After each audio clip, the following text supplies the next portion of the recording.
ఎట్లా బతుకుడు ఎలా బతుకుడు తెలంగాణ జిల్లాలోన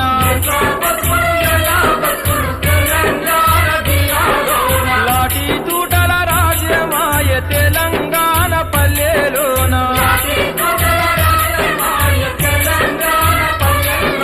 మీసం మొలిసిన కొడుకుల చూసి ఆశాలెన్నో పెంచుకుంటే